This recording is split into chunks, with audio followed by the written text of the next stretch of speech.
வாழ்வில் வார்த்தை ஊழியங்கள் வழங்கும் இன்றைக்கான இறை வார்த்தை. இயேசு கிறிஸ்துவின் இணையற்ற நாமத்தில் வாழ்த்துக்கள். இயேசு கிறிஸ்து இந்த உலகத்தில் ஊழியம் செய்த பொழுது பரிசேயரும் சதுசேயரும் எப்போதும் அவரை சுற்றி இருந்தார்கள். அவரிடத்தில் ஏதாவது குற்றம் கண்டுபிடிக்க பல கேள்விகளை அவரிடத்தில் கேட்டார்கள். மத்தேயு 22 அதிகாரம் 17 முதல் 22 பகுதியில் ராயனுக்கு வரி கொடுக்கிறது நியாயமோ அல்லவோ என கேட்டார்கள். இயேசு இந்த இடத்தில் மிக சாமர்த்தியமாக ராயனுடையதை ராயனுக்கும் தேவனுடையதை தேவனுக்கும் செலுத்துங்கள் என்று பதில் சொல்கிறார். இயேசுவின் காலத்தில் இஸ்ரவேல் தேசம் ரோம பேரரசின் அதிகாரத்திற்கு கீழ்ப்பட்டிருந்தது. ரோம காற்பங்கு தேசாதிபதியே, அதாவது கவர்னரே, இஸ்ரவேல் நாட்டின் தலைமை அதிகாரியாக இருந்தார். யூத மத தலைவர்கள் இயேசுவை ஒரு புரட்சிக்காரன் என்று, அதாவது ரோம பேரரசுக்கு எதிராக கலகத்தை தூண்டிவிட முயன்றவன் என்று குற்றம் சாட்டுவதற்கு வகை தேடினர். அவர்கள் மட்டும் இப்படி குற்றம் சாட்ட முடியுமென்றால் ரோம பேரரசே இயேசுவை கைது செய்து மரண தண்டனை விதித்துவிடும். இப்படி இயேசுவை தீர்த்து கட்ட யோசித்தனர். ஆகவே பரிசேயர்களும் ஏரோதியர்களும் இயேசுவிடம் வந்து முதலில் அவருக்கு முகஸ்துதி பாடிவிட்டு மெதுவாக ராயனுக்கு வரி கொடுக்கிறது நியாயமோ அல்லவோ என்று கேட்டார்கள். வரி கொடுப்பது நியாயமல்ல என்று இயேசு சொல்வார் என்றால் அவர் ரோம சட்டத்தை மீறி நடக்கிறார் என்று கூறி தேசாதிபதி முன் அவர் மீது குற்றம் சாட்டலாம். ஆனால் வரி கொடுப்பது நியாயம் என்று இயேசு சொல்வாரானால் பாமர யூதர்கள் அவர் மீது வெகுண்டெழுந்து ஆத்திரம் கொள்வார்கள். சாதாரண யூதர்கள் அவர் மீது கோபப்பட காரணம், அவர்கள் ரோமரை அடியோடு வெறுத்தனர். அதிலும் ரோம பேரரசருக்கு வரி கட்டுவது என்பது அவர்களுக்கு அறவே பிடிக்காத காரியம்.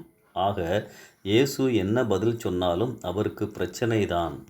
அப்பொழுது இயேசு அவர்களிடத்தில் ஒரு பணத்தை கொண்டு வந்து தம்மிடம் காட்ட சொல்கிறார். ஒரு பணம் அல்லது தினார் என்பது சீசாரின் உருவம் பொறிக்கப்பட்ட ரோம நாணயமாகும். பின்பு இயேசு ஒரு அற்புதமான பதிலை அளிக்கிறார். ராயனுடையதை ராயனுக்கும் தேவனுடையதை தேவனுக்கும் செலுத்துங்கள். மக்கள் வரி செலுத்துவது சரியே. யூதர்கள் தங்கள் சுதந்திரத்தை பறிகொடுத்திருந்தாலும் சீசர் அவர்களுக்கு நல்ல சாலைகள், சமாதானம், பாதுகாப்பு போன்ற ஏராளமான நன்மைகளை கொடுத்திருந்தார். இந்த நன்மைகளுக்காக யூதர்கள் பணம் கட்ட வேண்டியதிருந்தது.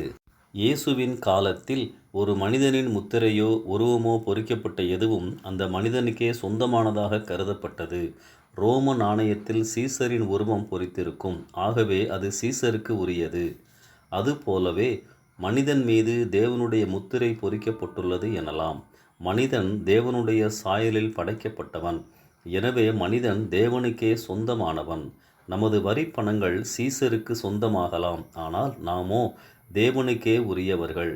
எனவே நாம் வரியை ராயனுக்கும் நம்மையோ தேவனுக்கும் கொடுக்க வேண்டும். ஒரு விஷயத்தை நாம் கவனிக்க வேண்டும். இயேசு இங்கே பணத்தை குறித்து பேசவில்லை. ராயனுடையதை ராயனுக்கு செலுத்த வேண்டும் என்பதற்கு அவர் எடுத்த அடையாளம் காசு. இந்த காசில் யாருடைய ரூபம் உள்ளது என கேட்டு அந்த ரூபத்தில் சொந்தக்காரருக்கு அதை கொடுங்கள் என்றார். அந்த ரூபம் காசில், அரண்மனையில், ஆயுதங்களில், இப்படி பல பொருட்களில் இருந்ததால் அந்த ரூபத்தின் சொந்தக்காரருக்கு அவற்றை கொடுப்பது தானே சரியானது. அதே போல தேவனுக்கு சொந்தமானதை தேவனுக்கு கொடுங்கள் என்றால் என்ன அர்த்தம்? தேவனுடைய ரூபம் எங்குள்ளது? பணத்திலா, பொருளிலா, அல்லது நாம் வளர்க்கும் ஆடு மாடுகளிலா? இவைகள் எதிலும் தேவனுடைய ரூபம் இல்லை. அவருடைய ரூபம் நம்மில் மட்டுமே உள்ளது. நாம் அவருக்கு சொந்தமானவர்கள். அவருக்கு சொந்தமான நம்மையே அவருக்கு கொடுப்பது தான் தேவனுக்குரியது, தேவனுக்கு கொடுப்பது.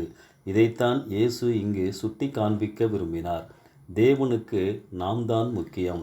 மேலும் ஒருவர் தன்னையே தேவனுக்கு அர்ப்பணித்து விட்டால் அவருடையவை எல்லாமே தேவனுடையதாகி விடுமே.